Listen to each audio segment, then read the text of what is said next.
Cancer in the adolescent and young adult population, which we define from age 15 up to age 30, is 2 times more prevalent than childhood cancer in the age range from birth up to 15 years. Typically, cancers that we see most commonly in the adolescent and young adult population are Hodgkin lymphoma, invasive skin cancers like melanoma, and cancers of the male genital tract like testicular cancer.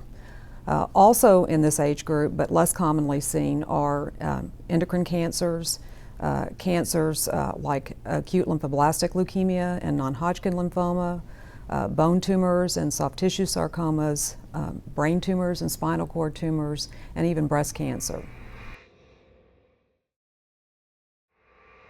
The optimal site of care for an adolescent and young adult, particularly in the age range of 15 up to 25 years, may vary based on the type of cancer.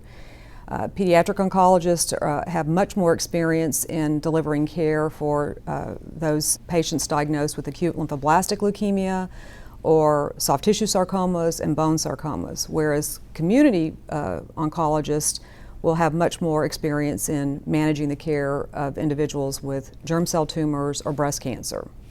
Certainly, pediatric oncology practices routinely have psychosocial support to facilitate access to that adolescent young adult patient in educational resources and vocational resources during their treatment.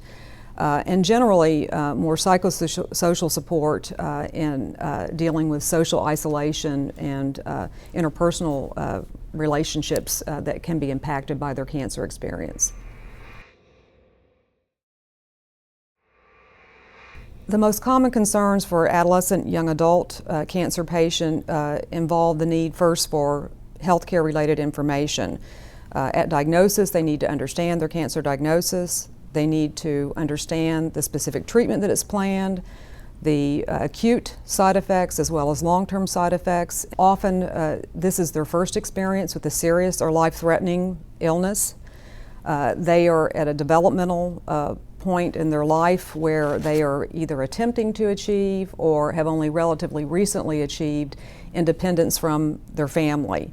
And their experience with cancer and its treatment and its treatment complications may derail that process to where they actually have to become more dependent on their family for financial support as well as their health care needs and self-care needs when they are very ill.